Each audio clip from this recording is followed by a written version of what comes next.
আল্লাহর ওয়াস্তে পায়ে দুইটা হাত দিয়ে আজকে রাজনগরের মানুষদেরকে বলে যায়, প্রিয় ভাইয়েরা, প্রিয় বাবাজিরা, দুনিয়া আজ আছে কাল নাই।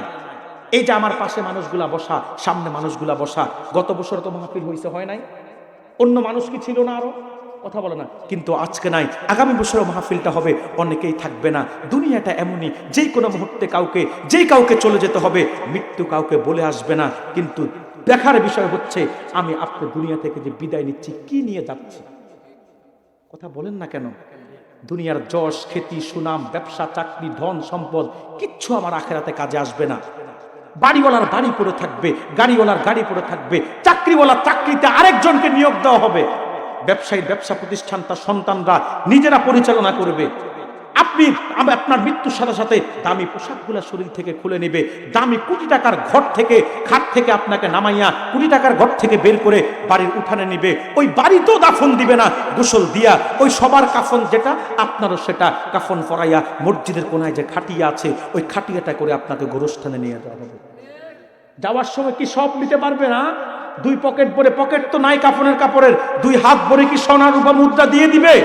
যে দুনিয়াতে তো অনেক কিছু ঘুষ দিয়া হইছে কাজ, কবরে যদি ফেরেশতারা ধরে কিছু দিও, সুযোগ নাই ভাই, সুযোগ নাই। এজন্য বাদশা সিকান্দার, বাদশা জুলকার নাইন যাকে বলা হতো বাদশা সিকান্দার, তিনি যখন দুনিয়া থেকে বিদায় নেবে যাওয়ার পূর্বে সন্তানদেরকে ওসিয়ত করেছে, আমার মৃত্যুর পরে আমার দুইটা হাত কাফনের কাপড়ের বাইরে রেখিও, জগতের মানুষ যেন বুঝে যে বাদশা আজকে দুনিয়া থেকে বিদায় নিচ্ছে, কিন্তু খালি হাতে কিচ্ছু নিতে পারছেন। আপনি মহিলা হলে আপনার নাকের দুল, কানের ফুল, গলার মালা, হাতের মালা সব সন্তানরা খুলে নেবে। কথা বলেন, কিচ্ছু যাবে না, সাথে সব পড়ে থাকবে। এখন আমার কথা আবার ভুল ব্যাখ্যা করেন না যে হুজুর তাহলে আমরা কি দুনিয়াদারিত্ব সব ছেড়ে দিব? না, দুনিয়াদারিত্ব আপনাকে আমি ছেড়ে দিতে বলি নাই। আপনার দুনিয়াও লাগবে, আখিরাতও লাগবে। ততটুকুন নৌকা চলতে পানি লাগে যতটুকুন। নৌকা ছাড়া কি পানি ছাড়া কি নৌকা চলতে পারে? কিন্তু যেই পানি ছাড়া নৌকা চলতে পারে না, সেই পানি আবার নৌকাকে ডুবায় আনে। কথা বলেন, যেই পানি ছাড়া নৌকা চলে না, সেই পানি যদি নৌকাতে ফোঁটা দিয়ে ভিতরে ঢোকে, যদি পানিটা আপনি নৌকা থেকে না ফেলে দেন, ওই নৌকাটা পানির নিচে ডুবে যায়। ঠিক না? ঠিক না? তার মানে আপনার দুনিয়া লাগবে, আখিরাতও লাগবে, ততটুকুন নৌকা চলতে পানি লাগে যতটুকুন। আমি একটা উদাহরণ দিই আজকে আপনাদেরকে, রাজাপুরের ভাইদেরকে। আপনাদের বাড়িতে মধু আছে না? মধু, কথা বলেন না একটু। আমার কথায় মনে রাগ করতেছেন আপনারা? কে আমার প্রতি মনে কষ্ট নাকি আপনাদের? তো কথা বলেন না কেন? মধু ফ্লোরের মধ্যে একটু মধু ঢেলে আপনি ঘুমিয়ে যাবেন, ঘুম থেকে উঠে দেখবেন সকালে চতুর্দিকে শুধু পিঁপড়ার পিঁপড়া। কিছু পিঁপড়া মধু খেয়ে চলে যাচ্ছে, কিছু পিঁপড়া এখনো দুই পা মধুতে দিয়ে দুই পা বাইরে দিয়ে মধু খাচ্ছে, কিছু পিঁপড়া মধুর মাঝখানে মরে আছে। মধুটা মোছার আগে একটু চিন্তা করবেন এমনটা হলো কেন? যেই পিঁপড়াগুলা যতটুকুন প্রয়োজন ততটুকুন মধু গ্রহণ করেছে, সে চলে যেতে পেরেছে। আর যেগুলা লুবি, এগুলা ঢুকতে ঢুকতে মধুর মাঝখানে ঢুকে পেট ভরে মধু খাওয়ার পরে আঠালো মধু থেকে আর ভরা ফেটে বের হওয়া যায় না, মধুর মাঝখানে তার মৃত্যু হয়। ঠিক আমাদের মধ্যে যারা দুনিয়া দুনিয়া দুনিয়া করে এত লোভী হয়ে গেছি, ব্যবসা ব্যবসা ব্যবসা করতে করতে নামাজ ভুলে গেছি, চাকরি চাকরি করতে গিয়ে নামাজ ভুলে গিয়েছি, ব্যবসা ঠিক রাখতে গিয়ে, চাকরি ঠিক রাখতে গিয়ে, দুনিয়া সাতার পথ পরিচয় ঠিক রাখতে গিয়ে আল্লাহ এবং রাসূলের বিরুদ্ধে, ইসলামের বিরুদ্ধে অবস্থান নিয়েছি। ঠিক আমাদের অবস্থা তা হবে ধ্বংস, তারা কিচ্ছু পারে না। আছে না কিছু জালেম? শুধু দুনিয়া, শুধু দুনিয়া, শুধু দুনিয়া। এদের পেট কবরের মাটি ছাড়া কখনো ভরবে না। ঠিক না ভাই? ভাই, দুনিয়া থেকে চলে যেতে হবে। আসুন মৃত্যুটা যেন সফলতার সাথে হয়, হাসতে হাসতে মৃত্যু হয়, জান্নাত দেখে যেন কবরে যেতে পারি। শুধু তাই না, আসুন মুহসিন হয়ে জান্নাতি মানুষ হয়ে কবরে যায়। কারণ দুনিয়ার সফলতা, বাড়ি গাড়ির সফলতা মূল না। যুবক, আজকে মনে করছো যে এখনো আমার মধ্যে যৌবনে টুইটুম্বুর, এখনো আমার যৌবনে ভরা, এখনো কত রং ঢং করা আমার বাকি আছে। আমি তো আগে বয়স হোক না একটু, দাড়িগুলা পাকুক, তারপরে না হয় নামাজ ধরবো, তারপরে না হয় ঠিক হয়ে যাব, তারপরে না হয় আল্লাহর পথের প্রতীক হব। যুবক, তুমি কি তোমার চোখের সামনে দেখো নাই তোমার মতো কত যুবক দাড়ি পাকা তো দূরের কথা, দাড়ি উঠার আগে লাশ হয়েছে? ঠিক নয় কি ভাই? এজন্য আসুন বৃদ্ধ বাবাজি, আপনাকেও বলছি, কলিজার টুকরা যুবক আপনাকেও বলছি, আসুন আগামীকাল ভালো হব এই নিয়ত না, এখন থেকে আমি ভালো হব। আমার জীবনের গুনাহগুলোর জন্য আমি এখনই তওবা করব, আমি এখনই ওয়াদাবদ্ধ হব, আমি আমার রবের গোলাম। পৃথিবীতে দুনিয়ার একটা চাকরি করলে আমি যদি আমার মনিবের কথা শুনি, তাহলে যেই রব আমাকে খাওয়ান, যেই রব আমাকে পড়ান, যেই রবের নিয়ামতের মধ্যে আমি ডুবে আছি, দুনিয়ার একটা চাকরি চাকরির কারণে যদি ওয়াদাবদ্ধ হওয়ার কারণে আমি টাইম মেনটেন করে দুনিয়াতে চলাফেরা করি, অ্যাকচুয়ালি এদিক সেদিক হই না, আমার বস নারাজ হয়ে যাবে। তাহলে যার দয়ায় বেঁচে আছেন, যিনি 50 বছর আপনার হায়াত 50 বছর আপনাকে অক্সিজেন দিচ্ছেন, কার্বন ডাইঅক্সাইড বর্জন করাচ্ছেন, যার নিয়ামতের সাগরে আপনি ডুবে আছেন, আসুন না তার জন্য কোরবানি করি, তার নির্দেশ মোতাবেক নামাজ পড়ি। আসতেছে রোজা, রোজার জন্য প্রস্তুতি নিই, তাকে খুশি করার জন্য রমজান মাসে সিয়াম সাধনা, সিয়ামুল নাহার, কিয়ামুল লাইলের মাধ্যমে তাকে খুশি করার চেষ্টা করি। তারই রিজিকের, তারই নিয়ামত রিজিক বক্ষণের ক্ষেত্রে হালাল রিজিকটা বক্ষণ করি। আচার আচরণ চলন বলনে নবীজির সুন্নাহকে ফলো করি, নবীজির তরিকা মোতাবেক জীবনটাকে সাজাই, মুজাসসাম নমুনায় নিজেকে তৈরি করি। আমি মুসলমান, আমাকে দেখলে আরেকজন বলতে হবে হ্যাঁ সে মুসলমান। আমাকে দেখলে যেন কেউ মনে না করে এটাকে হিন্দু না মুসলিম। আমাকে দেখলে যেন কেউ আমার আচার আচরণ, আমার চলন বলন, আমার আদর্শ, কৃষ্টি, কালচার, সংস্কৃতি দেখে কেউ যেন আমার ইসলামকে ছোট করে কথা বলতে না পারে, বরং আমাকে মাথার তালু থেকে পায়ের তালু পর্যন্ত আমার পোশাকে, আশাকে, সিরাতে, সুরাতে এমন হবে আমাকে দেখে অপর একটা ভাই ইসলামের প্রতি আকৃষ্ট হয়ে আমার দলে ভারী হবে, আমার দলে সম্পৃক্ত হবে, আমার দলকে ভারী করবে। কি পারা যাব তেমন মুসলিম হতে? মনে রাখবেন, এমনই জীবন তুমি করিবে গঠন, মরণে হাসিবে তুমি কাঁদিবে ভুবন। এমন একটা জীবনকরণ। আর মৃত্যু তো সবেরই হয়, মানুষেরও হয়, প্রাণীরও হয়, কিন্তু মৃত্যু সবাই বরণ করে। কিছু মানুষ আছে হাসতে হাসতে মৃত্যু বরণ করে, কিন্তু গোটা দুনিয়া তার জন্য কাঁদে। কি ঠিক না ভাই? আবার কিছু মানুষ আছে দুনিয়াতে ভোগ বিলাস, দাম্ভিকতা, অহংকার, অহমিকা নিয়ে চলাফেরা করে, তার মৃত্যুটা হয় লাঞ্ছনার, বঞ্চনার। তার মৃত্যুটা হয় এত অভিশপ্তের মৃত্যু যে মৃত্যুর পরে সরাসরি সে জাহান্নামে চলে যায়। আর মৃত্যুটা এত কঠিন ভাবে তার হয়, টেনে হিসলে তার রুহুটা ফেরেশতারা বের করে নিয়ে যায়। কি লাভ ভাই দুনিয়ার জিন্দেগি? আজ আছি, কাল তো চলে যেতে হবে। যদি চিরজীবন থাকতে পারতাম তাহলে একটা কথা ছিল, থাকতে যেহেতু পারবো না, যেহেতু রবের কাছে যেতেই হবে, শুধু যাওয়া না, তার সামনে দাঁড়িয়ে জীবনের হায়াতের প্রতিটা কর্মের ফল ভোগ করতে হবে, হিসাব তাকে দিতে হবে। সূরা বাকারাতে আল্লাহ সেটাই বলেছেন, কাইফা তাকফুরুনা বিল্লাহি ওয়া কুনতুম আমওয়াতান ফাআহইয়াকুম সুম্মা ইউমীতুকুম সুম্মা ইউহয়ীকুম সুম্মা ইলাইহি তুরজাউন। তোমরা কেমন করে আল্লাহর কুদরতকে অস্বীকার করো? তোমরা তো ছিলে মৃত, আল্লাহ তোমাদেরকে জীবন দিয়েছে, আবার তোমরা মৃত্যুবরণ করবে, আবার আল্লাহ তোমাদেরকে জীবিত হোক করবে। সুম্মা ইলাইহি তুরজাউন, ইচ্ছাই হোক অনিচ্ছাই হোক আল্লাহর কাছে তোমাদেরকে প্রত্যাবর্তন করতে হবে। রাজাপুরের যুবকরা পায়ে দুটা হাত দিয়ে বলি, পায়ে। হয়তো জীবনে আজ তোমাদের সাথে দেখা নাও হতে পারে। রাজাপুরের যুবকরা পায়ে দুটা হাত দিয়ে বলি, নিজেকে একবার চিনো যে আমি মুসলিম, আমি শ্রেষ্ঠ নবী, শ্রেষ্ঠ উম্মত। পৃথিবীতে আমার মর্যাদার উপরে কারো মর্যাদা নাই। আমি জান্নাতে প্রবেশ করার আগে অন্য কোন নবীরাও জান্নাতে প্রবেশ করবে না। আমার মর্যাদা সবচেয়ে বেশি, হাসরে আমাকে আল্লাহ লজ্জিত করবে না। ইমানের দৌলতের কারণে জান্নাত আমার জন্য নিশ্চিত। আমার চাইতে দামি কে আছে যে আমি শ্রেষ্ঠ নবী, শ্রেষ্ঠ উম্মত? যুবক, একটাবার নিজেকে চিনো আর আল্লাহর সামনে শ্রেষ্ঠত্ব নিয়ে দাঁড়াবা, সেভাবে নিজেকে তৈরি করো। কি রাজি আছো তো ইনশাআল্লাহ? মুহসিন হয়ে কবর যেতে চাই, কি রাজি আছো তো ইনশাআল্লাহ? রাজাপুরের ভাইয়েরা ওয়াদা করি, মুহসিন হয়ে, ফার্স্ট ক্লাসের উম্মত হয়ে, নবীর উম্মতের পরিচয় নিয়ে কবরে যেতে চাই। আমার পোশাক আশাক, আমার আদর্শ আখলাক, আমার ইবাদত বন্দিগি সব হবে আমার রবকে খুশির জন্য, রবকে খুশি করার জন্য। কি পারবো তো ইনশাআল্লাহ? পারবো তো ইনশাআল্লাহ? ওয়াদা, ওয়াদা, পাক্কা ওয়াদা, পাক্কা ওয়াদা। নারে তাকবীর, নারে রিসালাত। রজব শাবানে বরকতে দাও, রমজান মাসে গুনাহ জড়াও। রজব শাবানে বরকতে দাও, রমজান মাসে গুনাহ জড়াও। সপ্তাহ জুড়ে তুমি বরকতে দাও, সপ্তাহ জুড়ে তুমি বরকতে দাও। জুমার দিনে তুমি গুনাহ জড়াও। বালাগাল উলা,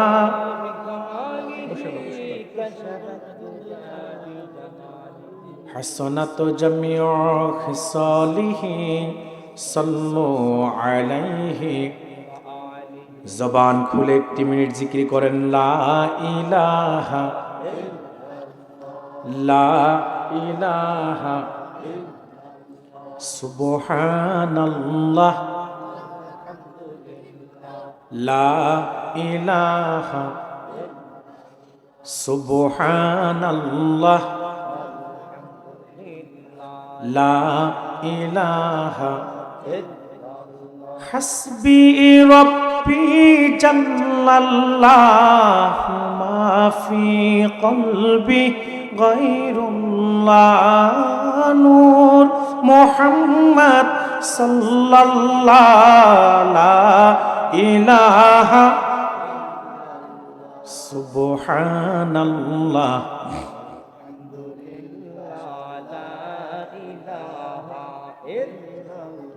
সুবহানাল্লাহ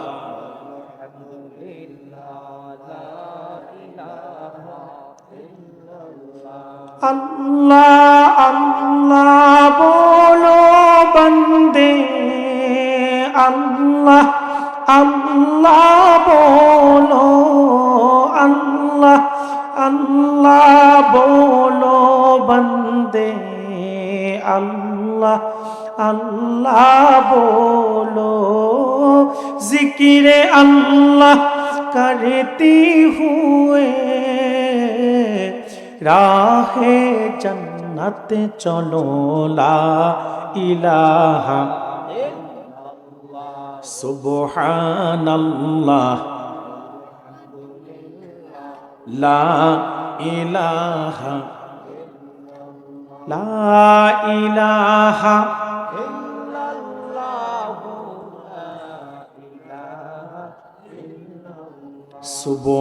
সুবহানাল্লাহ লা ইলাহা জিকিরে খুদা মে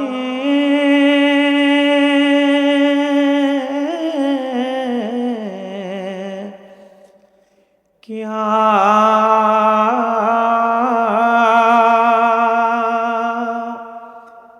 लुत्फ छुपा है मोमिनों की सिवा कोई न जाने ला इलाहा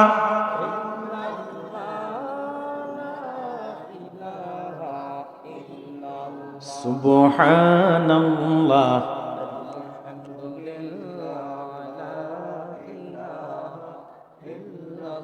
ला इलाहा इल्लल्लाह मुहम्मदुर रसूलुल्लाह সাল্লাল্লাহু আলাইহি ওয়াসাল্লাম। বাংলাদেশের ঐতিহ্যবাহী অঞ্চল মৌলভীবাজার জেলার রাজনগর উপজেলার রাজাপুর গ্রামবাসীর উদ্যোগে এলাকার সকল মুর্দেগানের ইসালে সাহাব উপলক্ষে আজকের বার্ষিক ওয়াজ মাহফিল 2026-এর উপস্থিত সম্মানিত সভাপতি জনাব কবির মিয়া সাহেব, সাবেক চেয়ারম্যান 2 নং উত্তরবাগ ইউনিয়ন পরিষদ, কাজী মাওলানা মতিউর রহমান সাহেব, সুপার ইন্দস্বর কালাইর গোল হাফিজিয়া দাখিল মাদ্রাসা, প্রধান অতিথি আল্লামা হাফিজ ফখরউদ্দিন চৌধুরী সাহেব জাদাই ফুলতলি, অন্যান্য উলামায়ে কেরাম, বাবার বয়সী পরম শ্রদ্ধেয় মুরব্বী বাবাজিরা, তারুণ্যের উচ্ছ্বাস উদ্দীপনায় ভরপুর অন্যায় ও অসত্যের বিরুদ্ধে বলিষ্ঠ কণ্ঠস্বর আমার কলিজার টুকরা যুবক ভাইয়েরা, বিভিন্ন স্কুল কলেজ ইউনিভার্সিটির ছাত্র বন্ধুগণ, রাজনীতিবিদ, শিক্ষাবিদ, ব্যবসায়ী, চাকরিজীবী, বিভিন্ন শ্রেণী পেশায় কর্মরত কর্মজীবী ভাইয়েরা, ছোট্ট ছোট্ট সোনামণিরা, পর্দার অন্তরালে অবস্থিত অবলা সরলা সতীসাধ্যী দিনদার ইমানদার নেককার সলেহা পর্দানিসীন মা ও বোনেরা, সকলের প্রতি শ্রেণী মোতাবেক শ্রদ্ধা, ভালোবাসা এবং স্নেহ জ্ঞাপন করছি।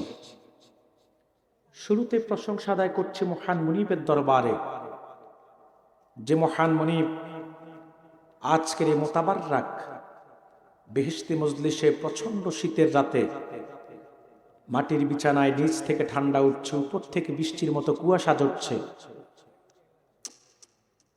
তারপর আল্লাহ তার কিছু প্রিয় বান্দাকে,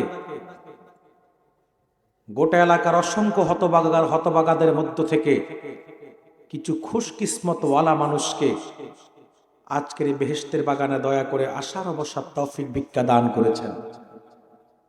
সেজন্য আসুন আমরা সকলে একবার হৃদয়ের সবটুকুন আবেগ অনুভূতিকে উচ্ছ্বাস করে, দিল মন উজাড় করে, অবনত চিত্তে সমবেত কণ্ঠে রাতের নিস্তব্ধতাকে ভঙ্গ করে সিংহের ন্যায় গর্জন দিয়ে কালিমাতুশ শুকুর আদায় করি, জবান খুলে বলি আলহামদুলিল্লাহ।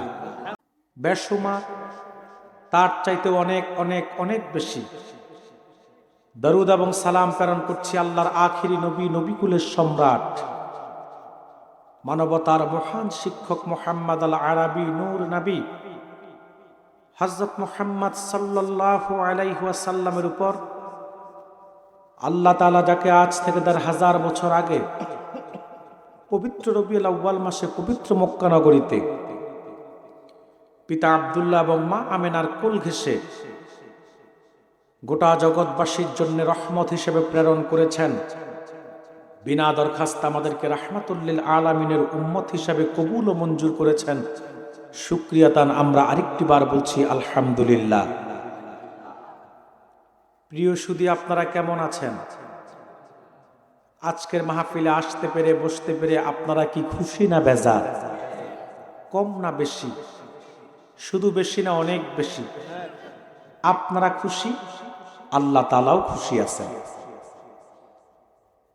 আল্লাহর রাসূল খুশি, কায়নাত খুশি, মাখলুকাত খুশি, সব খুশি। শুধু বেজার হচ্ছে অভিশপ্ত শয়তান। তবে শয়তান আপনাদের প্রতি বেজার হলো, তাদের প্রতি খুশি আছে যারা মাহফিল রেখে বাড়িতে আরামে ঘুমাচ্ছে, ঠিক কিনা বলেন? কিংবা চায়ের স্টলে বসে আড্ডা দিচ্ছে, গল্প করছে, মাঠের বাইরে দাঁড়িয়ে আছে। শয়তান বলতেছে সব তো কোরআনের প্রেমিক না, আমারও কিছু আছে, ঠিক কিনা বলেন? সম্মানিত সুধী, কোরআন হাদিসের ময়দানে বসতে হলে আর আল্লাহর কোরআন থেকে কথা শুনতে হলে খুশকিসমত লাগে। কি লাগে? খুশকিসমত। মনে রাখবেন, যার পেটে সমস্যা সে পোলাও খেতে পারে না, আর যার ইমানের সমস্যা সে আল্লাহর কোরআনের মাহফিলের ময়দানে বসতে পারে না। নতুবা এত সুন্দর একটি আয়োজন, মাহফিল প্রায় শেষ পর্যায়ে, এখনো মানুষ যারা মাহফিলে আসার মতো কিসমত যাদের হয় নাই, আপনারাই বলেন তাদের চাইতে বদ কিসমত হলো আর ভাগ্য বিপন্ন পুরা কোপাইল্লা আর আছে কে? ঠিক কিনা বলেন? কিন্তু আপনারা যারা এখানে বসে আছেন, বৃষ্টির মতো রহমত আপনাদের উপর বর্ষিত হচ্ছে। প্রতিটা শ্বাসে আল্লাহ নেক দিচ্ছেন, গুনাহগুলো আমলনামা থেকে ডিলিট হচ্ছে। যতক্ষণ কোরআন শুনবেন ততক্ষণ আল্লাহ ঈমানকে তাজা করে দিবেন, বলেন সুবহানাল্লাহ। সম্মানিত সুধী, আমি কোনো প্রকার ভূমিকা ছাড়াই সরাসরি মূল আলোচনায় প্রবেশ করছি। বামে পিছনে কেউ কথা বলবেন না আল্লাহর হস্তে, আপনাদের কথা আমার মনোযোগ নষ্ট হয়। সম্মানিত সুধী, কোনো প্রকার ভূমিকা ছাড়াই আমি সরাসরি মূল আলোচনায় প্রবেশ করছি, কারণ আমি বুঝতে পারছি আপনাদের খুব ঠান্ডা লাগতেছে, কারণ আমার কাছেও লাগতেছে। আমি তো ভাবছি শীত প্রায় বিদায় নিচ্ছে, কিন্তু এখন আজকে রাজনগর আসে বুঝতে পারলাম না শীত এখনো রাজনগরে আছে, ঠিক কিনা বলেন? আসুন আমরা সরাসরি আল্লাহর কোরআন থেকে ব্যাখ্যা শুনি। আলোচনা শুরু করার পূর্বে আল্লাহর নামে সর্বোচ্চ কণ্ঠে 3টি তাকবীর দিব। এই 3টি তাকবীরে নগদে 3টি ফজিলত পাবেন। 1, তাকবীর দিলে আপনাদের ঈমান তাজা হবে। 2, তাকবীর দিলে শয়তান আশেপাশে থাকলে দৌড়াইয়া পালাবে। 3, শয়তান যাদেরকে শিকল বন্দি করে আটকায় রাখছে চতুর্দিকে, এরা অন্তত শয়তানের শিকল ছিঁড়ে মাঠে আসার সুযোগ পাবে। আর মাঠে যদি 2-1 জনের মধ্যে থাকে শয়তান এখনো বন্দী, এদের শয়তানগুলো চলে গেলে এদেরও কথা বলা বন্ধ হয়ে যাবে। সর্বোচ্চ কণ্ঠে কি আমার সাথে 3টি তাকবীর দিতে পারবেন? নারায়ে তাকবীর। এই আপনাদের সর্বোচ্চ আওয়াজ নারাও আছে। কিছু ভাই চিন্তা করতেছে নির্বাচনী মৌসুম চলতেছে, মিছিল মিটিং তো করতেছি, সব যদি বল হুজুরের এখানে শেষ করি তো আগামীকালও তো সুযোগ আছে মিটিং করার, মিছিল করার, ঠিক না? 10 তারিখ থেকে শেষ মনে হয়। তো এই জন্য কিছু ভাই শক্তি জমা রাখছে, ওইটা নাকি?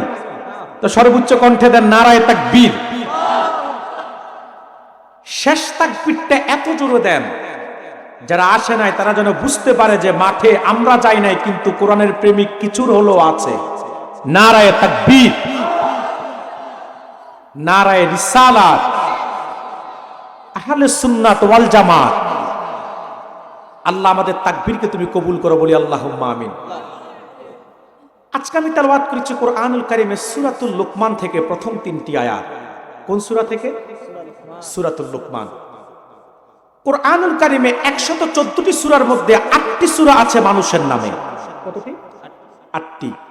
তার মধ্যে 6টা নবীদের নামে আর 2টা হচ্ছে ওলিদের নামে। যে 6টা সূরা নবীদের নামে, একটি হচ্ছে আমাদের নবীর নামে সূরাতুল মুহাম্মদ, সুবহানাল্লাহ বলবেন না। আরেকটি সূরাতুল ইউসুফ, সূরাতুল ইউনুস, সূরাতুল হুদ, সূরাতুল নূহ, সূরাতুল ইব্রাহিম। কয়টা গেল? 6টা। আর 2টা সূরা আছে ওলিদের নামে, একটা হচ্ছে মহিলা ওলি, আরেকটা হচ্ছে পুরুষ ওলি। একজন হচ্ছে হযরত মরিয়ম, যিনি ঈসা নবীর মা, আর আরেকজন হচ্ছে জগৎ বিখ্যাত বুজুর্গ ব্যক্তি হযরত লোকমান। হযরত লোকমান দেখতে খুব কালো ছিল, চেহারাটা কুৎসিত ছিল, আকৃতিতে মোটা ছিল, নাকটা চ্যাপ্টা ছিল, চেহারাটা কুৎসিত ছিল, কর্মে ছিল রাখাল এবং কাঠমিস্ত্রি। কিন্তু আল্লাহ হযরত লোকমানকে যে হিকমত দান করেছেন, জ্ঞান দান করেছেন, আল্লাহর কাছে লোকমানের মর্যাদা অনেক বেশি বেড়ে গেছে, বলেন সুবহানাল্লাহ। আমার ভাইয়েরা, হযরত লোকমানকে আল্লাহ এত মর্যাদা দিয়েছেন। হযরত লোকমান তার সন্তানকে কিছু নসিহত করেছিলেন। আল্লাহ তাআলা লোকমানের নামে সূরা নাজিল করে কোরআনুল কারীমে লোকমানের নামে আল্লাহ সূরা নাজিল করে প্রত্যেকটা নসিহত উম্মতে মুহাম্মদীর জন্য কোট করে দিয়েছেন। সূরাটি আল্লাহ শুরু করেছেন হুরুফুল মুকাত্তাতের বিচ্ছিন্ন 3টি অক্ষর দিয়ে। কতটি? 3টি। আল্লাহ তাআলা বলেন আলিফ লাম মিম। আলিফ একটি অক্ষর, একটি ইসম। লাম একটি অক্ষর, একটি ইসম। মিম একটি অক্ষর, একটি ইসম। তাফসীরের ভাষায় যেটাকে বলা হয় হুরুফুল মুকাত্তাত। কোন মুফাসসির এগুলোর অর্থ কিংবা ব্যাখ্যা করেন নাই। সব মুফাসসির একটাই রায় দিয়েছেন, আল্লাহু আ'লামু বিমুরাদিহি বিযালিক। এগুলার অর্থ একমাত্র আল্লাহ তাআলাই ভালো জানেন, আর কেউ জানে না। কিন্তু আমরা যারা আহলুস সুন্নাত ওয়াল জামাতের অনুসারী, আমরা বলি আল্লাহ ভালো জানেন, আল্লাহর রাসূলও জানতেন। আল্লাহ ভালো জানেন, আল্লাহ রাসূলও জানতেন। কারণ যদি আপনি বলেন রাসূলুল্লাহ জানতেন না, তাহলে বলতে হবে আয়াতগুলো আল্লাহ অনর্থক নাজিল করছে, ঠিক কিনা বলেন? এজন্য আহলুস সুন্নাত ওয়াল জামাতের মত হচ্ছে আল্লাহ ভালো জানেন, আল্লাহ রাসূলও জানতেন। সুবহানাল্লাহ বলবেন না? বসে দাও, বসে দাও। ভাইরা আমার, যেহেতু কোন মুফাসসির ব্যাখ্যা করেন নাই, আমরাও ছেড়ে দিলাম। আল্লাহ তাআলা হুরুফুল মুকাত্তাতের বিচ্ছিন্ন 3টি অক্ষর দিয়ে সূরাতুল লোকমান শুরু করে আল্লাহ এবার বলেন তিলকা আয়াতুল কিতাবিল হাকিম। আল্লাহ বলেন এগুলো বিজ্ঞানময়, প্রজ্ঞাময় কোরআনের আয়াত। আল্লাহ এখানে কোরআনকে বলছে হাকিম। কি বলছে? হাকিম। হাকিম মানে প্রজ্ঞা, হাকিম মানে বিজ্ঞান। সুবহানাল্লাহ বলবেন না? হাকিম মানে কি? প্রজ্ঞা। হাকিম মানে কি? বিজ্ঞান। কোরআন এমন একটা কিতাব, এখানে ইতিহাস, দর্শন, বিজ্ঞান, ভূগোল এমন একটা সাবজেক্ট নাই যে যেটা আল্লাহ আলোচনা করেন নাই। সব বিষয় আলোচনা করেছেন। আল্লাহ কোরআনকে বহু নামকরণ করেছেন। আল্লাহ কোথাও কোরআনকে বলেছেন ফুরকান, কোথাও আল্লাহ কোরআনকে বলেছে বুরহান, কোথাও আল্লাহ কোরআনকে বলেছে মাজিদ, আর সূরাতুল লোকমানে বলেছে হাকিম। বলবেন হুজুর, কোরআন তো 1450 বছর আগের কিতাব, আর বিজ্ঞান তো এই যুগের। তাহলে 1450 বছর আগের কোরআনে কি বিজ্ঞানের কথা আছে নাকি এই যুগের? মনে রাখবেন, বিজ্ঞান যা কিছু উপহার দিচ্ছে সবকিছু আল্লাহর কোরআনকে গবেষণা করে, বলেন সুবহানাল্লাহ। কারণ বিজ্ঞান হচ্ছে সসীম আর কোরআন হচ্ছে অসীম। বিজ্ঞানের জ্ঞান সীমিত, বিজ্ঞানের জ্ঞান কি? সীমিত। যেমন আপনি যদি বিজ্ঞানকে প্রশ্ন করেন যে ছেলে হয় কেন, মেয়ে হয় কেন, বিজ্ঞান বলবে পুরুষের যে ক্রোমোজোম শুক্রাণু আর নারীর যে ক্রোমোজোম ডিম্বাণু। পুরুষের ক্রোমোজোম শুক্রাণু হচ্ছে XY, নারীর ক্রোমোজোম ডিম্বাণু হচ্ছে XX। স্বামী স্ত্রী মিলনের পরে দুইটা ক্রোমোজোম যখন একত্রিত হয় XX থেকে একটি X আর XY থেকে একটি X, তাহলে সন্তান হয় মেয়ে। আর পুরুষের XY থেকে Y আর নারীর XX থেকে একটি X যদি একত্রিত হয় সন্তান হয় ছেলে। আপনি যদি বিজ্ঞানকে প্রশ্ন করেন, বিজ্ঞান ঈসা নবীর তো বাবা ছিল না, ওয়াই তো ছিল না, তো ঈসা নবীর জন্ম হলো কিভাবে? বিজ্ঞান বলবে সরি আমার জানা নাই। ঠিক না বলেন? কারণ বিজ্ঞানের জ্ঞান কি? সীমিত। এখন পর্যন্ত উত্তর মেরু দক্ষিণ মেরু খুঁজে বিজ্ঞান পায় নাই। এখন পর্যন্ত অ্যামাজন জঙ্গলে কি আছে বিজ্ঞান সবকিছু খুঁজে বের করতে পারে নাই। বিজ্ঞান সসীম, কোরআন হচ্ছে অসীম। কোরআনে সব আছে, বিজ্ঞান কোরআন থেকে গবেষণা করেই আমাকে আপনাকে তা উপহার দিচ্ছে। বলেন সুবহানাল্লাহ। এটা আমার কথা নয়, আল্লাহ রাব্বুল আলামিন নিজেই কোরআনুল কারীমের মধ্যে বলেন, ওয়ানাজ্জালনা আলাইকাল কিতাবা তিবয়ানান লিকুল্লি শাইইন ওয়া হুদাও ওয়া রাহমাতাও ওয়া বুশরা লিল মুসলিমিন। আল্লাহ তাআলা বলেন, মুহাম্মদ সাল্লাল্লাহু আলাইহি ওয়াসাল্লাম, এই 30 পারা কোরআন আমি আপনার উপর নাজিল করেছি তিবয়ানান লিকুল্লি শাই, আয় কাশিফান লিকুল্লি শাই, যেখানে সকল বিষয় সুস্পষ্ট সমাধান আছে। আকাশের উপরের কথা আছে, তার নিচের কথা আছে, ইতিহাসের কথা আছে, বিজ্ঞানের কথা আছে। বিজ্ঞানের যত শাখা, কি ফিজিক্স, কি কেমিস্ট, কি বায়োলজি, কি হিলোজি, কি কসমোলজি, কি ভূতত্ত্ব, কি নৃতত্ত্ব, একটা মানুষের ইহজাগতিক কল্যাণ এবং পরজাগতিক মুক্তির জন্য যত কথা প্রয়োজন, যত নীতি প্রয়োজন, কি অর্থনীতি, কি ব্যক্তিনীতি, কি সমাজনীতি, কি সংসার নীতি, কি যুদ্ধনীতি, কি নারী নীতি, কি শিক্ষানীতি, কি রাষ্ট্রনীতি, কি পররাষ্ট্রনীতি, সব কথা আমি আল্লাহ খুলে খুলে 30 পারা কোরআনের মধ্যে বর্ণনা করেছি। বলেন সুবহানাল্লাহ। এই জন্যই তো আমরা বলি সব সমস্যার সমাধান দিতে পারে আল কোরআন, তবে ব্যাখ্যা নিতে হবে রাসূলুল্লাহর হাদিস এবং সুন্নাত থেকে। ব্যাখ্যা নিতে হবে রাসূলুল্লাহর হাদিস এবং সুন্নাত থেকে, নতুবা আপনি কোরআন বুঝবেন না। যেমন আজকে এশারের ফরজ কয় রাকাত পড়ছেন? 4 রাকাত। আছে কোরআনে এটা কোথাও? কথা বলে না। আছে? নাই। তাহলে কোথায় পেয়েছেন? কোরআনে আল্লাহ 80 বারের বেশি নামাজের কথা বলেছেন, কিন্তু ফজরের ফরজ 2, জোহরের ফরজ 4, আসরের ফরজ 4, মাগরিবের 3, এশারের 4 রাকাত। এই যে কোন নামাজ কত রাকাত ফরজ, কত রাকাত সুন্নাত, এটা তো কোরআনে কোথাও নাই। কোথায় পেয়েছেন? রাসূলুল্লাহর হাদিসে পেয়েছি। বলেন সুবহানাল্লাহ। এজন্য সব সমস্যার সমাধান দিতে পারে আল কোরআন, কিন্তু ব্যাখ্যা নিতে হবে রাসূলুল্লাহর হাদিস এবং সুন্নাত থেকে। বলেন সুবহানাল্লাহ। এখন একটা প্রশ্ন আসে যে হুজুর, সব সমস্যার সমাধান যদি আল কোরআন দিতে পারে, তাহলে আজকের পৃথিবীতে কোরআন থেকে গবেষণা করে যদি মানুষ কোরআনের সব কিছুর আলোচনা থাকে, ইতিহাস, বিজ্ঞান, ভূগোল, দর্শন, তাহলে আজকের পৃথিবীতে যত বড় বড় ইতিহাসবিদ, যত বড় বড় দার্শনিক, যত বড় বড় বিজ্ঞানিক, সব তো মুসলমান হওয়ার কথা ছিল। ঠিক কিনা বলেন? কিন্তু আজকের পৃথিবীতে যত বড় বড় বিজ্ঞানী সব তো মুসলিম। মাইক আবিষ্কার করছে অমুসলিম, লাইট আবিষ্কার করছে অমুসলিম, মোবাইল আবিষ্কার করছে অমুসলিম, হেলিকপ্টার আবিষ্কার করছে অমুসলিম।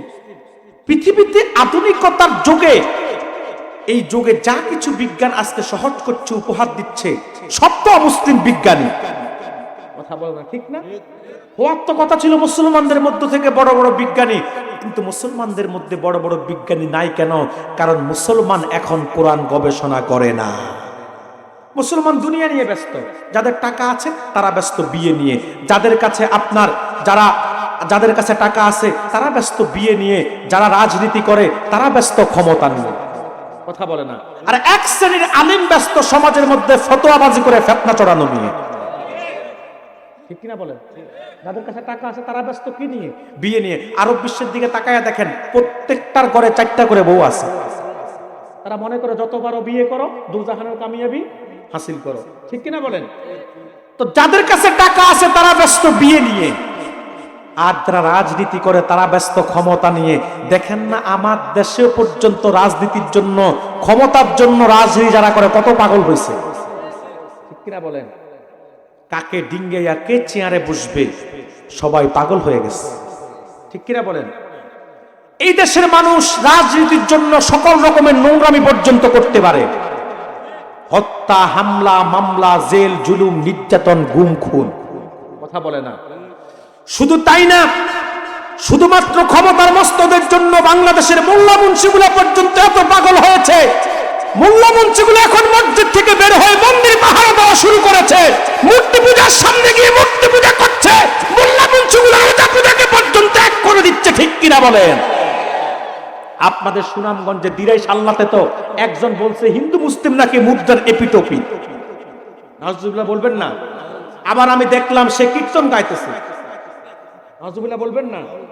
শুধু তাই না, এই দেশে যারা বিগত কালে মানুষদেরকে দিন প্রতিষ্ঠার স্বপ্ন দেখিয়েছে, একামতে দ্বীনের স্বপ্ন দেখিয়েছে, যারা এই দেশের মধ্যে, এই ভূখণ্ডের মধ্যে শরীয়তকে বাস্তবায়ন করে শরিয়া রাষ্ট্র কায়েমের স্বপ্ন দেখিয়েছে, আজকে শুধুমাত্র ক্ষমতার চেয়ারের জন্য পশ্চিমার ভারতের সাথে একা সমঝোতা করে তারাও আজকে মানুষদেরকে শরিয়া আইন বাস্তবায়ন থেকে দূরে সরিয়ে গিয়ে ধোঁকা দিয়ে বোকা বানাচ্ছে, ঠিক কিনা বলেন?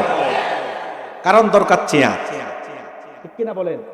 আমার খুব দুঃখ লাগে যারা সেকুলার রাজনীতিবিদ, তারা আর ইসলামপন্থীরা সব যদি এক হয়ে যায়, দুধ আর মদ যদি এক হয়ে যায়, তো আপনি আর পার্থক্য করার সুযোগ থাকবে না, ঠিক কিনা বলেন?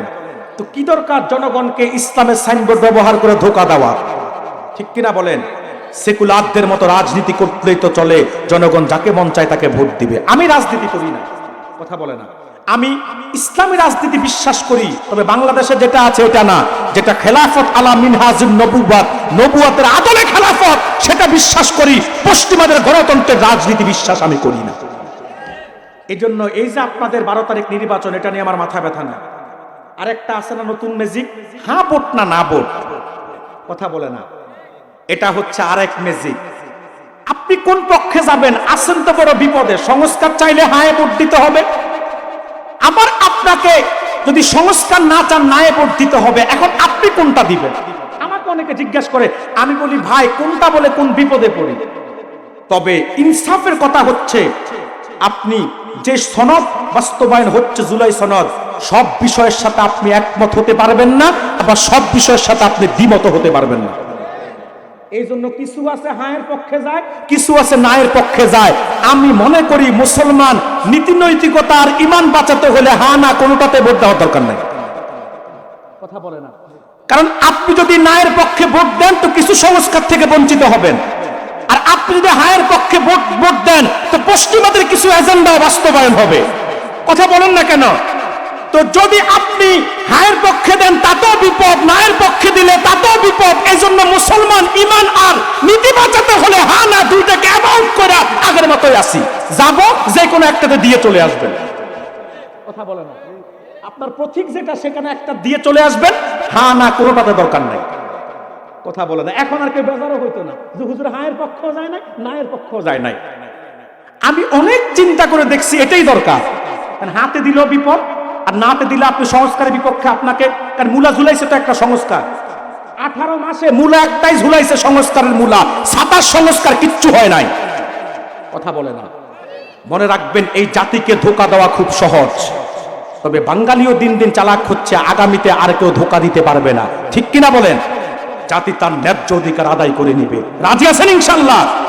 সেটার জন্য নিজেদেরকে আগে নীতিবান হতে হবে, কারণ নিজেরা ভালো না হলে ভালো শাসকের আশা করাটাও বোকামি, ঠিক কিনা বলেন? আমার ভাইয়েরা, কথা বলতে গিয়ে প্রসঙ্গ কমে অনেক কথাই বলে ফেলেছি। আজকে কেন মুসলমান কোরআন থেকে গবেষণা করে? কেন আজকে মুসলমান বড় বড় বিজ্ঞানিক হয় না? কেন আজকে বড় বড় দার্শনিক হতে পারে না?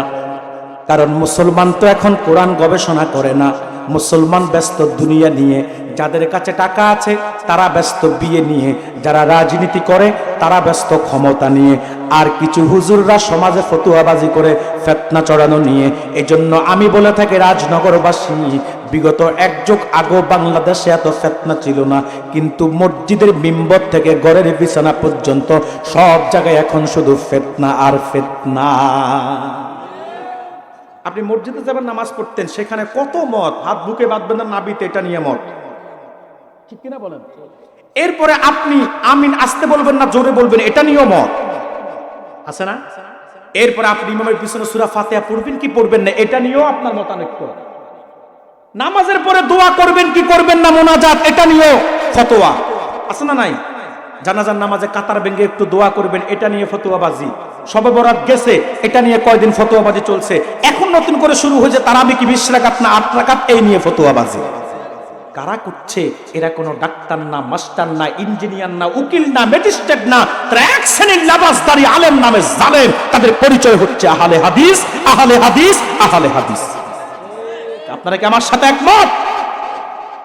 আমার ভাইয়েরা, সেজন্যই বলছি মুসলমান কোরআন গবেষণা করে না, মুসলমান কোরআন নিয়ে চিন্তা করেন, এজন্য মুসলমান এখন সবকিছু খুঁজে পায় না।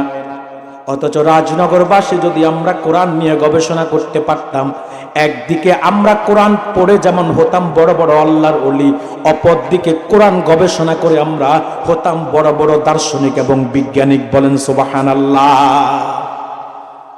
আল্লাহ তাআলা বলেন তিলকা আয়াতুল কিতাবিল হাকিম, এগুলো বিজ্ঞানময় প্রজ্ঞাময় কোরআনের আয়াত। কাদের জন্য উপকারী? আল্লাহ তাআলা বলেন হুদাও ওয়া রাহমাতাল লিল মুহসিনিন। আল্লাহ বলেন মুহসিনদের জন্য রহমত এবং হেদায়েতকারী। বলেন সুবহানাল্লাহ। কাদের জন্য রহমত? মুহসিনদের জন্য। কাদের জন্য হেদায়েতকারী? মুহসিনদের জন্য। মানুষের মধ্যে আল্লাহ অনেক শ্রেণীবিন্যাস রেখেছেন। মুমিন, তার উপরে মুসলিম, তার উপরে মুহসিন। সুবহানাল্লাহ বলবেন না? শুধুমাত্র যারা ঈমান আনবে, তাওহীদ এবং রিসালাতের স্বীকৃতি যারা দিবে, তাসদিক বিল জিনান, ইকরার বিল লিসান, তারা হলো মুমিন।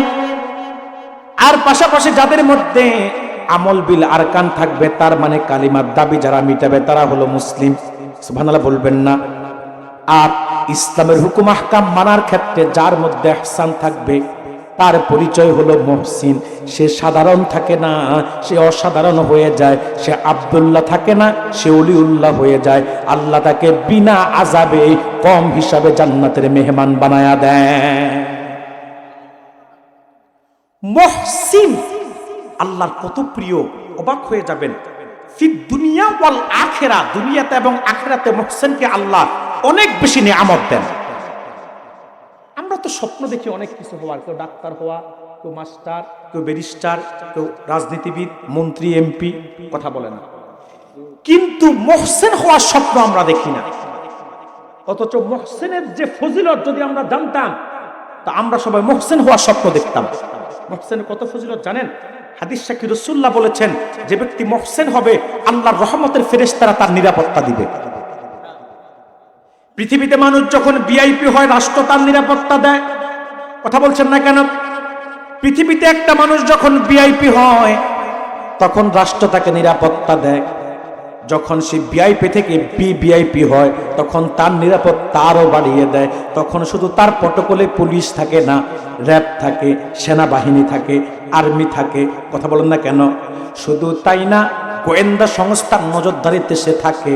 এনএসআই, ডিজিএফআই, যত গোয়েন্দা সংস্থা আছে সব তাকে নজরদারিতে রাখে, যেন তার বিন্দু পরিমাণও ক্ষতি কেউ করতে না পারে।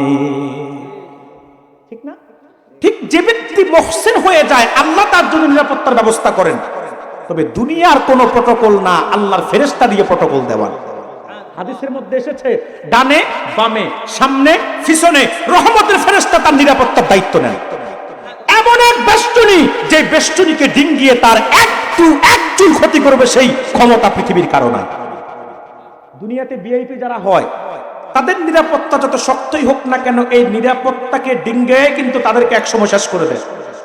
কথা বলে না? এই দেশে জাতীয় চার নেতাকে কারা মেরেছে? কথা বলে না? তাদের দায়িত্বে নিরাপত্তা যারা ছিল, রয়ের ইন্ধনে তারাই মেরেছে। স্বাধীনতার স্থপতি বঙ্গবন্ধু শেখ মুজিবুর রহমান আর স্বাধীনতার ঘোষক শহীদ প্রেসিডেন্ট জিয়াউর রহমান, জাতীয় এই দুই বীরকে কারা মেরেছে? কথা বলে না? তাদের দায়িত্বে কাছে আশেপাশে যারা ছিল তারাই তাদেরকে হত্যা করেছে। কথা বলেন ঠিক। আজকেও দেখবেন আশেপাশে অনেক গাদ্দার থাকে যারা বন্ধু রূপে এসে শত্রুর ভূমিকা পালন করে, কিন্তু দুনিয়ার নিরাপত্তা এমন ঠুনকা, কিন্তু আল্লাহর রহমতের ফেরেশতাদের নিরাপত্তা দেয়। হাদিস সাক্ষী আল্লাহর হাবিব বলেছেন, রহমতের ফেরেশতার নিরাপত্তার গণ্ডিকে ডিঙ্গায়া দুষ্ট কোনো জিন কিংবা দুষ্ট কোনো মানুষ মুহসিনের এক চুলও ক্ষতি করতে পারে না। বলেন সুবহানাল্লাহ। কি নিয়ামত! শুধু তাই না, আল্লাহর হাবিব বলেছেন যে ব্যক্তি মুহসিন হবে আল্লাহ তাআলা তাকে মুস্তাজাবুদ দাওয়াত বানিয়ে দেন। যে কিনা আল্লাহর কাছে হাত তুলতে দেরি, আল্লাহ তার দোয়াকে কবুল করতে দেরি করেন না। সুবহানাল্লাহ বলবেন না? যে ব্যক্তি মুহসিন হয়ে যায়, এত মর্যাদা তার, দুই হাত তালু পেতে যখন আল্লাহর কাছে দেয়, আল্লাহ মুহসিনের হাতকে আর খালি ফিরাইয়া দেন না। শুধু তাই না, আল্লাহর হাবিব বলেছেন যে ব্যক্তি মুহসিন হয়ে যাবে, আল্লাহ তাআলা এমন জায়গা থেকে তার রিজিকের ব্যবস্থা করবেন যেটা সে চিন্তাও করে নাই, কল্পনাও করে নাই। সুবহানাল্লাহ বলবেন না? এমন জায়গা থেকে তার রিজিক আল্লাহ ব্যবস্থা করে দেন, হঠাৎ এমন জায়গা থেকে তার সামনে রিজিক চলে আসে, এমন ব্যবস্থা এমন পন্থায় আসে যেটা সে চিন্তাও করতে পারে নাই। সুবহানাল্লাহ বলবেন না? শুধু তাই না, তাফসীর সাক্ষী, হাদিসের কিতাব সাক্ষী, মুহাদ্দিসগণ বলেন, মুফাসসিরগণ বলেন, মুহসিন যে ব্যক্তি হয়ে যায়, মৃত্যুর সময় দুনিয়ার বিছানায় থেকে সে জান্নাতে তার ফুলের বিছানা দেখতে পায়। ইমাম ফখরুদ্দিন রাজি তাফসিরে কাবিরের মধ্যে লেখেন, মুহসিন যখন মৃত্যুর শয্যায় শায়িত হয়ে যায়, তার শিয়রে মালাকুল মউত এসে হাজির হয়। আল্লাহর রহমতের ফেরেশতারা আকাশ থেকে তার শিয়রে অবতরণ করেন। আল্লাহর রহমতের ফেরেশতারা মুহসিনকে অভয় দেয়, হে আল্লাহর বান্দা, আল্লাহ তাখাফু ওয়ালা তাহজানু, তোমার কোনো ভয় নাই, তোমার কোনো চিন্তা নাই। ওয়াবশিরু বিল জান্নাতিল্লাতী কুনতুম তুআদুন, ওই জান্নাতের সুসংবাদ তুমি নাও যার ওয়াদা তোমার সঙ্গে করা হয়েছে। ইমাম রাজি লেখেন, জমিন থেকে আকাশের সব দরজা খুলে যায়, জান্নাত পর্যন্ত সব পর্দা সরে যায়। মুহসিন তার ঘরের বিছানাতে শুয়ে জান্নাতে তার ফুলের বিছানা দেখতে পায়। ফেরেশতারা বলে, রে আল্লাহর মুহসিন বান্দা, ওই যে দেখা যায় জান্নাতে বিছানা, এটাই হবে তোমার মৃত্যুর পরে আবাসস্থল। ইমাম রাজি লেখেন, এমন ভাবে তার মৃত্যুটা হয় সে টেরও পায় না। সুবহানাল্লাহ বলবেন না? ইমাম রাজি লেখেন, দুনিয়াতে সন্তান যখন তার মায়ের স্তনে দুধ পান করে, সন্তানের মুখটা দুধের বোটা থেকে সরাইয়া দিলে ছোট্ট বাচ্চাটা যতটুকুন কষ্ট পায়, মুহসিনের রূহটা যখন কবজ করে, মুহসিন ততটুকুনও কষ্ট পায় না। বলেন সুবহানাল্লাহ। শুধু তাই না ভাইয়েরা, মুহসিনের রূহটা ইল্লিনে নিয়ে যাওয়া হয়। হাদিস সাক্ষী, কুরআন সাক্ষী, জমিন থেকে ইল্লিন পর্যন্ত পৌঁছাতে চতুর্দিকে রূহটাকে সুগন্ধি চড়ায়। সুবহানাল্লাহ বলবেন না? ফেরেশতারা তাকে হালান সাহালান মারহাবান তৈয়বান বলে ইস্তেকবাল জানাতে জানাতে রূহটা ইল্লিনে পাঠায়া দেয়। আজ যখন আপনজনরা তার লাশটাকে কবরে রেখে আসে, আল্লাহ তাআলা কবরটাকে মুহসিনের জন্য প্রশস্ত করে দেয়। কবর আযাব থেকে আল্লাহ তাকে রেহাই দেন।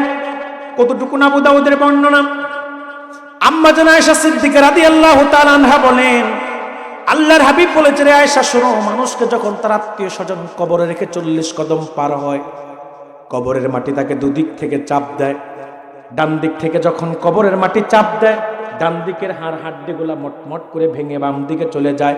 বাম দিক থেকে যখন কবরের মাটি চাপ দেয়, বাম দিকের হাড়গুলা মটমট করে ভেঙে ডান দিকে চলে যায়। এই হাদিস শুনে আম্মা জান আয়েশা সিদ্দিকা কান্না শুরু করে দিলেন। আল্লাহর হাবিব বলল, রে আয়েশা, কেন কান্না করো? আম্মা জান আয়েশা বলল, ইয়া রাসূলুল্লাহ, ইয়া হাবিবাল্লাহ, কবর যদি এমন আচরণ করে তাহলে আপনার উম্মতের ঈমান এনে লাভ কি? আল্লাহর হাবিব বলল, রে আয়েশা, চিন্তার কোনো কারণ নাই। আমার উম্মতের মধ্যে যারা মুত্তাকি মুহসিন হয়ে যাবে, কবরের আচরণ হবে তাদের সাথে দয়ালু মায়ের মতো। দুনিয়াতে সন্তানের মাথা ব্যথা উঠলে, ব্যথাওয়ালা মাথাটা সন্তান যখন মায়ের করে রাখে, মা আস্তে আস্তে সন্তানের মাথাটাকে দাবিয়ে দেয়, সন্তান আরাম পায়।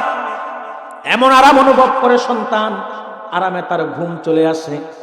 আল্লাহ রাসূল বলে, রে আয়েশা শোনো, মুহসিন যখন কবরে দুদিক থেকে কবরের মাটি মহসেনকে চাপ দিবে, মহসেন এত আরাম অনুভব করবে, আরামে তার ঘুম চলে আসবে, এমন ঘুম সে ঘুমাবে ইসরাফিল সিংহের তৃতীয় ফুৎকার দেওয়ার আগে মহসেনের ঘুম আর ভাঙবে না। মহসেন হওয়ার দরকার আছে না নাই? এ তো শুনলেন কবর পর্যন্ত। হাসরও মহসেনের তুনে আমত আরশের ছায়া থাকবে, মিজানের পাল্লায় হিসাবটা সহজ হবে, আল্লাহ তাআলা সবচেয়ে দামি জান্নাত জান্নাতুল ফেরদাউসের মেহমান হিসেবে তাকে কবুল করবেন। এখন আপনারা কি মহসেন হতে চান? কথা বলে না।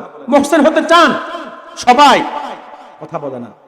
নামাজ না পড়ে, হ্যাঁ, রোজা না রেখে, হালাল হালাল হারাম মেনে না চলে, সুদ ঘুষ খাইয়া, কথা বলে না। মহসেন হতে হলে কি লাগবে? সুবহানাল্লাহ সুবহানাল্লাহ। মহসেন যদি হতে হয় আপনার ইবাদতে, আমলে, আচরণে ইহসান লাগবে। ইহসানের দুইটা দিক, একটা হলো ইহসান ফিল মুআমালা আর একটা হলো ইহসান ফিল ইবাদত। ইহসান ফিল মুআমালা হলো আচার আচরণ, চলন বলন, কথাবার্তায় ইহসান। কিসে? আচার আচরণ, চলন বলন, কথাবার্তায় ইহসান। মনে করেন কেউ একজন আপনাকে একটা গালি দিল, কি দিল? গালি। আপনিও তো ইচ্ছা করলে তাকে পাল্টা একটা গালি দিতে পারেন, পারেন না? কিন্তু আপনি দিলেন না, আপনি তাকে ক্ষমা করে দিচ্ছেন, তার মানে আপনি তার প্রতি ইহসান করছেন। কেউ একজন অন্যায়ভাবে আপনার মাথায় বাড়ি দিল, কিংবা কেউ একজন অন্যায়ভাবে আপনাকে আঘাত করলো, ইনসাফ ন্যায় বিচারের আলোকে আপনিও তো তাকে আঘাত করার ক্ষমতা রাখেন। ইসলামের ইনসাফ ন্যায় বিচার হচ্ছে হাতের বদলা হাত, দাঁতের বদলা দাঁত। কেউ যদি অন্যায়ভাবে আপনার একটা দাঁত ভাঙে, আপনিও তার একটা দাঁত ভাঙবেন, এটা ইনসাফ।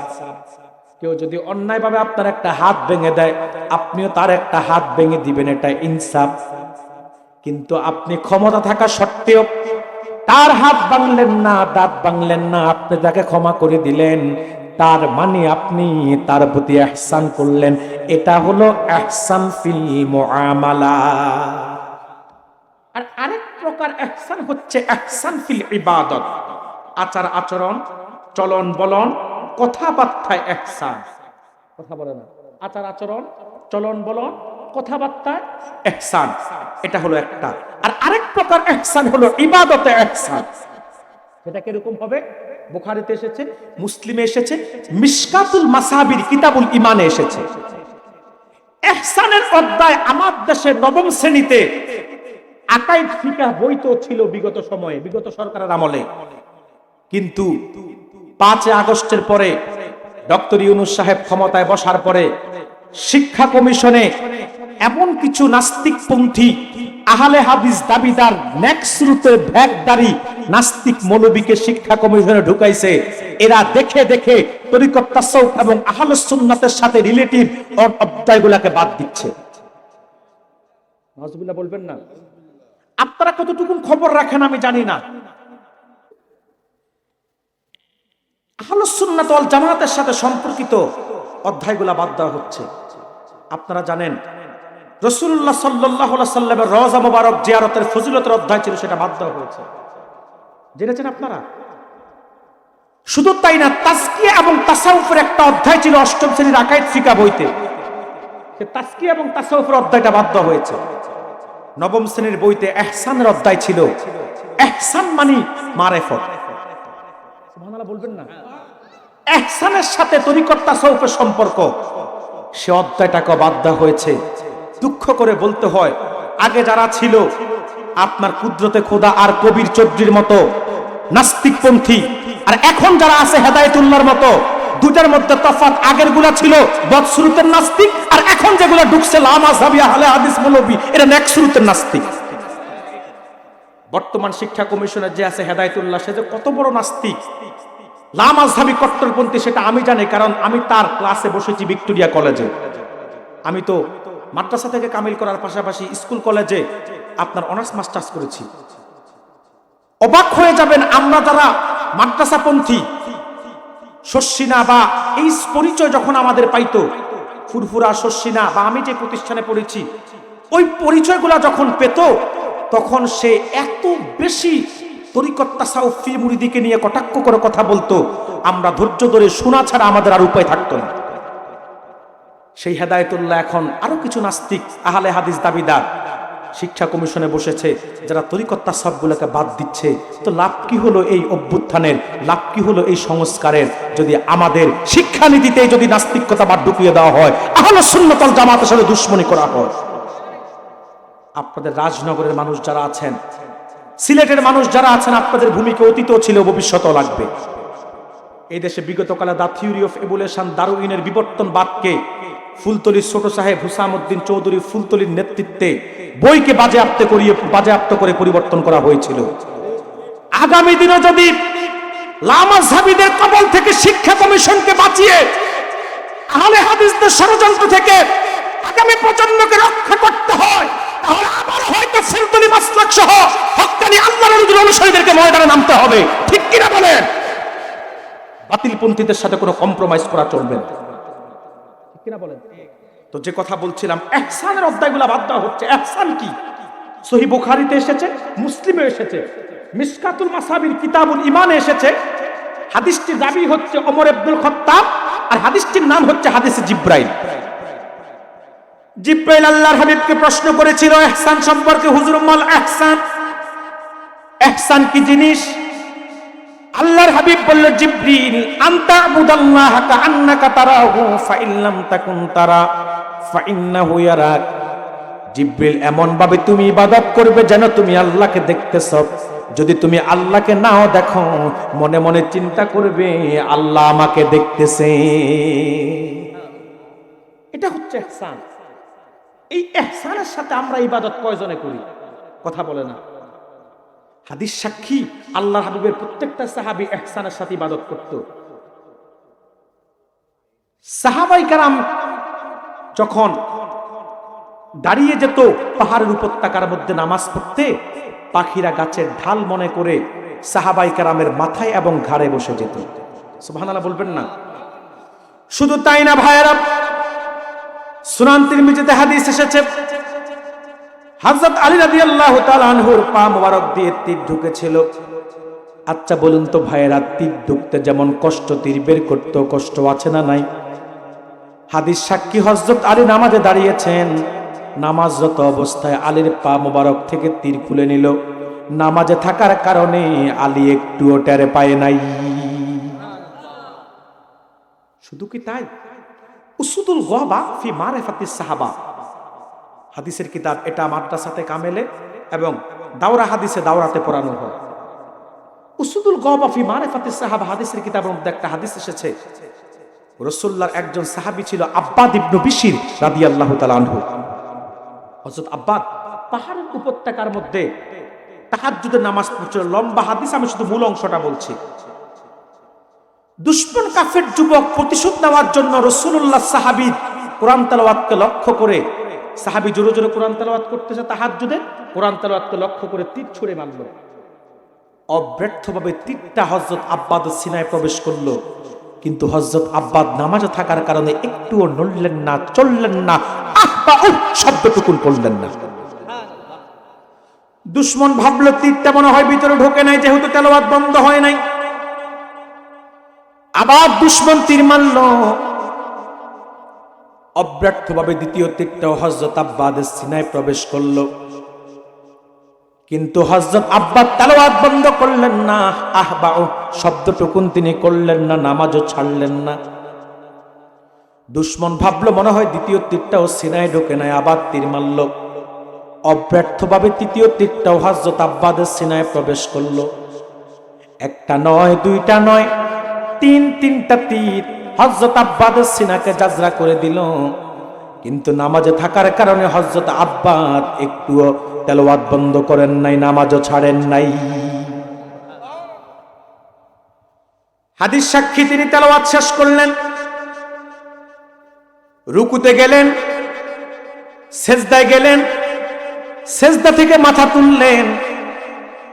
হযরত আব্বাদ সেজদা থেকে মাথা তুলে তাশাহুদের শুরুতে বসলেন। নামাজের সকল হুকুম আহকাম শেষ করে ডানে বামে সালাম ফিরালেন। রক্তে তার গোটা দেহটা লাল হয়ে গেছে। পাশের মুহাজির পাঁচ সাহাবী ছিল আম্মার বিন ইয়াসির। হযরত আব্বাদ আম্মার বিন ইয়াসিরকে বলল, রে মুহাজির সাহাবী ভাই, আমার বোধহয় আর সময় নাই, অন্যান্য সাহাবায়ে কেরাম জাগ্রত হলেন, বলল ভাই আব্বাদ এমনটা কি করে হলো? হযরত আব্বাদ বলল, আমি কাফেলাটাকে পাহারা দিচ্ছিলাম, রাত শেষের দিকে মনে মনে চিন্তা করলাম খালি খালি রাতটা কাটিয়ে দিয়ে লাভ কি, তার চাইতে বল আমি তাহাজ্জুদের নামাজ পড়ি, জোরে জোরে কোরআন তেলাওয়াত করি। দুশমন কেউ যদি আসে ভাববে সাহাবায়ে কেরাম জাগ্রত আছে, ভয়তে আর কাছে আসবে না। আমি যখন নামাজ পড়ছিলাম, নামাজ অবস্থায় তীরগুলা সিনায় প্রবেশ করেছে। সাহাবায়ে কেরাম বলল, ভাই আব্বাদ বুঝলাম তুমি নামাজ পড়ছি না, তো প্রথম তীরটা যখন সিনায় ঢুকলো আমাদেরকে কেন ডাকলা না? তাহলে তো পরের দুইটা তীর আজ সিনায় ঢুকতো না। হযরত আব্বাদ বলে, সাহাবীরা শোনো, আমি যখন নামাজ পড়ছিলাম, তেলাওয়াত করছিলাম, এত মজা আমি তেলাওয়াতে পাচ্ছিলাম, আর এত খুশুখুজুর সাথে ইখলাসের সাথে নামাজ পড়ছিলাম, আল্লাহর দিকে এত ধ্যান আমার ছিল, একটা নয় দুইটা নয় তিনটা তীর যে আমার সিনায় প্রবেশ করেছে, নামাজে থাকার কারণে আমি একটুও টের পাই নাই। এটা হচ্ছে ইহসান ফিল ইবাদত। ইবাদতে ইহসান আমাদের মধ্যে আছে না? এজন্য তো মশা একটা কামড় দিলে এত জোরে থাপ্পড় দেয়, আওয়াজ হচ্ছে ইমাম পর্যন্ত লাভ দেয়, কিনা বলেন? এমনও মুসল্লি আছে নামাজে তারা দাঁড়াইয়া ডানে তাকায়, বামে তাকায়, উপরে তাকায়, মনে হয় সিসি ক্যামেরা দায়িত্ব দিছে মসজিদে, নামাজের মধ্যে মনোযোগ থাকে না। আমি এমনও দেখছি মোবাইল পকেট থেকে বের করে, ফোন আইছে, মোবাইল বের করে দেখা আবার রাখা দিছে, কেউ কেউ রিসিভ করে বলতেছে নামাজে আছে, পরে ফোন দিও, হাত কিন্তু জায়গায় আছে। আছে না? আছে না? তিনজন দাঁড়াইছে নামাজ পড়তে, কয়জন? একজন ইমাম, দুইজন মুসল্লি। তো এক মুসল্লির মোবাইল বাজতেছে, তো তিনি নামাজের মধ্যে ধরে বলতেছে, ভাই আমি নামাজে আছি, পরে ফোন দিও। পাশের জন বলতেছে, ভাই নামাজে তো কথা বলা জায়েজ নাই। ইমাম সাহেব যিনি, তিনি ঘাড় ঘুরে এক, আমি কিন্তু কই নাই। আচ্ছা বলেন তো ভাই, এই যে প্রতারণা, এমন নামাজ পড়লে কি লাভ হবে বলেন? আজকে আমরা নামাজ পড়ি দায় সারা নামাজ, কথা বলে না, পড়তে হবে এজন্য দায় সারা নামাজ অনেকে পড়ি, এজন্য নামাজের ফজিলত পাই না তো, কথা বলে না। এখন সেজদায় গেলে মেরাজও হয় না, কথা বলেন না। নামাজ পড়ে আমরা তৃপ্তিও পাই না, এজন্য নামাজের ফজিলত থেকে আমরা বঞ্চিত হচ্ছি। তাকায়া দেখবেন আমার কথার বাস্তবতা, যে লোকটা নামাজ পড়তেছে সে লোকটা আবার সুদও খায়, যে লোকটা নামাজ পড়ে সে লোকই ঘুষ খায়, নামাজ পড়তেছে জেনাও করতেছে, নামাজও পড়তেছে অন্যের আইল কেটে নিজের জমি বড় করতেছে, নামাজ পড়তেছে অন্যের হক মেরে দিচ্ছে, ভাইয়ের হক, বোনের হক, প্রতিবেশীর হক, কথা বলে না। নামাজও পড়তেছে আবার ওজনে কম দিচ্ছে, কি আছে না? কেন ভাই? নামাজ তো তাকে সব অন্যায় অশ্লীল কাজ থেকে বাঁচানোর কথা ছিল, নামাজই তো অন্যায় কাজ করার কথা ছিল না, তার মানে তার নামাজ কবুল হয় না, কারণ সে আল্লাযীনা হুম ফি সালাতিহিম খাশিউন, এভাবে নামাজ পড়ে না। কিংবা রাসূল যে বলেছে আনতা আবুদাল্লাহা কাআন্নাকা তারাহু ফাইল্লাম তাকুন তারা ফাইন্নাহু ইয়ারাক, এমন ভাবে নামাজ পড়তে হবে যেন তুমি আল্লাহকে দেখতেছো, আল্লাহকে না দেখলে মনে মনে চিন্তা করবা আল্লাহ আমাকে দেখতেছে।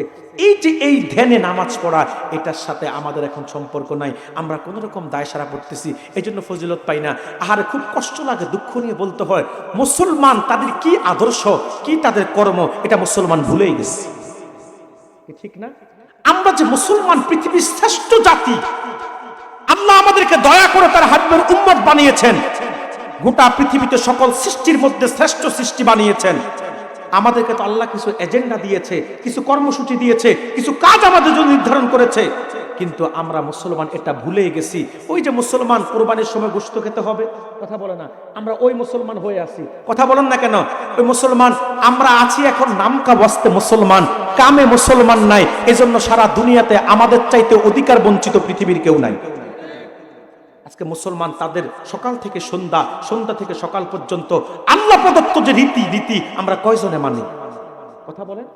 আমাদের মাথার তালু থেকে পায়ের তালু পর্যন্ত ইসলামের কতটুকু আছে?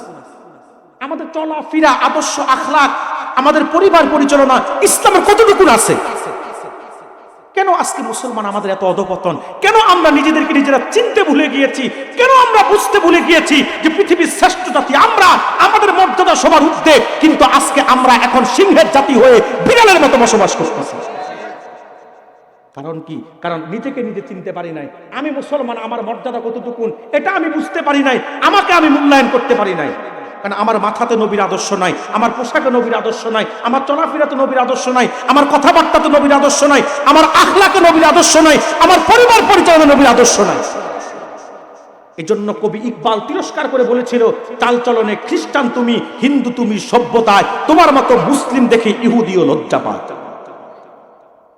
আজকে অন্যান্য ধর্মের মানুষগুলো তাদের ধর্মের প্রতি যতটুকু আন্তরিক, আমরা মুসলমানরা ততটুকু আন্তরিক হতে পারি নাই। অন্যান্য ধর্মের লোকগুলো তারা তাদের ধর্মের রীতিনীতি মানার ক্ষেত্রে যতটুকু আগ্রহী, আমরা মুসলমান হতো না। আমরা আসি কোন রকম চলতেছি, ওই মৃত্যু হইলে 3 দিন একটু কিছুটা পরিবর্তন আসে, এরপরে আর নাই। আল্লাহর ওয়াস্তে পায়ে 2টা হাত দিয়ে আজকে রাজনগরের মানুষদেরকে বলে যায়, প্রিয় ভাইয়েরা, প্রিয় বাবাজিরা, দুনিয়া আজ আছে কাল নাই। এই যে আমার পাশে মানুষগুলা বসা, সামনে মানুষগুলা বসা, গত বছর তো মাহফিল হইছে, হয় নাই?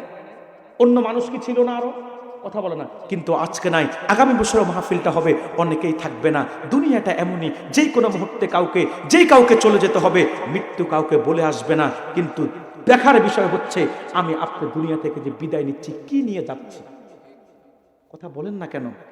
দুনিয়ার যশ, খ্যাতি, সুনাম, ব্যবসা, চাকরি, ধন সম্পদ কিচ্ছু আমার আখেরাতে কাজে আসবে না। বাড়িওয়ালার বাড়ি পড়ে থাকবে, গাড়িওয়ালার গাড়ি পড়ে থাকবে, চাকরিওয়ালার চাকরিতে আরেকজনকে নিয়োগ দেওয়া হবে, ব্যবসায়ীর ব্যবসা প্রতিষ্ঠান তার সন্তানরা নিজেরা পরিচালনা করবে। আপনি আপনার মৃত্যুর সাথে সাথে দামি পোশাকগুলো শরীর থেকে খুলে নেবে, দামি কোটি টাকার ঘর থেকে, খাট থেকে আপনাকে নামাইয়া কোটি টাকার ঘর থেকে বের করে বাড়ির উঠানে নিবে। ওই বাড়িতেও দাফন দিবে না, গোসল দিয়া ওই সবার কাফন যেটা, আপনারও সেটা কাফন পরাইয়া মসজিদের কোনায় যে খাটিয়া আছে, ওই খাটিয়াটা করে আপনাকে গোরস্থানে নিয়ে যাওয়া হবে। যাওয়ার সময় কি সব নিতে পারবে না? 2 পকেট ভরে, পকেট তো নাই কাফনের কাপড়ের, 2 হাত ভরে কি সোনা রূপা মুদ্রা দিয়ে দিবে? যে দুনিয়াতে তো অনেক কিছু ঘুষ দিয়া হইছে কাজ, কবরে যদি ফেরেশতারা ধরে কিছু দিও, সুযোগ নাই ভাই, সুযোগ নাই। এই জন্য বাদশা জুলকারনাইন যাকে বলা হতো বাদশা সিকান্দার, তিনি যখন দুনিয়া থেকে বিদায় নেবে, যাওয়ার পূর্বে সন্তানদেরকে ওসিয়ত করেছে, আমার মৃত্যুর পরে আমার 2টা হাত কাফনের কাপড়ের বাইরে রেখিও, জগতের মানুষ যেন বুঝে যে বাদশা আজকে দুনিয়া থেকে বিদায় নিচ্ছে, কিন্তু খালি হাতে কিচ্ছু নিতে পারছেন। আপনি মহিলা হলে আপনার নাকের দুল, কানের ফুল, গলার মালা, হাতের মালা সব সন্তানরা খুলে নেবে। কথা বলেন, কিচ্ছু যাবে না, সাথে সব পড়ে থাকবে। এখন আমার কথার আবার ভুল ব্যাখ্যা করেন না যে হুজুর তাহলে আমরা কি দুনিয়াদারিত্ব সব ছেড়ে দিব? না, দুনিয়াদারিত্ব আপনাকে আমি ছেড়ে দিতে বলি নাই। আপনার দুনিয়াও লাগবে, আখিরাতও লাগবে। ততটুকুন নৌকা চলতে পানি লাগে যতটুকুন। নৌকা ছাড়া কি পানি চলতে পারে? পানি ছাড়া কি নৌকা চলতে পারে? কিন্তু যেই পানি ছাড়া নৌকা চলতে পারে না, সেই পানি আবার নৌকাকে ডুবায় আনে। কথা বলেন, যেই পানি ছাড়া নৌকা চলে না, সেই পানি যদি নৌকাতে ফোঁটা দিয়ে ভিতরে ঢোকে, যদি পানিটা আপনি নৌকা থেকে না ফেলে দেন, ওই নৌকাটা পানির নিচে ডুবে যায়। ঠিক না? ঠিক না? তার মানে আপনার দুনিয়া লাগবে, আখিরাতও লাগবে। ততটুকুন নৌকা চলতে পানি লাগে যতটুকুন। আমি একটা উদাহরণ দিই আজকে আপনাদেরকে, রাজাপুরের ভাইদেরকে। আপনাদের বাড়িতে মধু আছে না? মধু, কথা বলেন না একটু। আমার কথায় মনে রাগ করতেছেন আপনারা? কি আমার প্রতি মনে কষ্ট নাকি আপনাদের? তো কথা বলেন না কেন?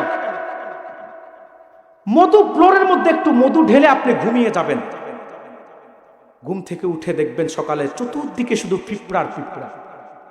কিছু পিঁপড়া মধু খেয়ে চলে যাচ্ছে, কিছু পিঁপড়া এখনো 2 পা মধুতে দিয়ে 2 পা বাইরে দিয়ে মধু খাচ্ছে, কিছু পিঁপড়া মধুর মাঝখানে মরে আছে। মধুটা মোছার আগে একটু চিন্তা করবেন, এমনটা হলো কেন? যেই পিঁপড়াগুলা যতটুকুন প্রয়োজন ততটুকুন মধু গ্রহণ করেছে, সে চলে যেতে পেরেছে। আর যেগুলা লুবি, এগুলা ঢুকতে ঢুকতে মধুর মাঝখানে ঢুকে পেট ভরে মধু খাওয়ার পরে আঠালো মধু থেকে আর ভরা ফেটে বের হওয়া যায় না, মধুর মাঝখানে তার মৃত্যু হয়। ঠিক আমাদের মধ্যে যারা দুনিয়া দুনিয়া দুনিয়া করে এত লোভী হয়ে গেছি, ব্যবসা করতে করতে নামাজ ভুলে গেছি, চাকরি করতে গিয়ে নামাজ ভুলে গিয়েছি, ব্যবসা ঠিক রাখতে গিয়ে, চাকরি ঠিক রাখতে গিয়ে, দুনিয়া সাতার পথ পরিচয় ঠিক রাখতে গিয়ে আল্লাহ এবং রাসূলের বিরুদ্ধে, ইসলামের বিরুদ্ধে অবস্থান নিয়েছি। ঠিক আমাদের অবস্থা তা হবে ধ্বংস, তারা কিচ্ছু পারে না। আছে না কিছু জালেম? শুধু দুনিয়া, শুধু দুনিয়া, শুধু দুনিয়া। এদের পেট কবরের মাটি ছাড়া কখনো ভরবে না। ঠিক না ভাই? ভাই, দুনিয়া থেকে চলে যেতে হবে। আসুন মৃত্যুটা যেন সফলতার সাথে হয়, হাসতে হাসতে মৃত্যু হয়, জান্নাত দেখে যেন কবরে যেতে পারি। শুধু তাই না, আসুন মুহসিন হয়ে, জান্নাতি মানুষ হয়ে কবরে যাই।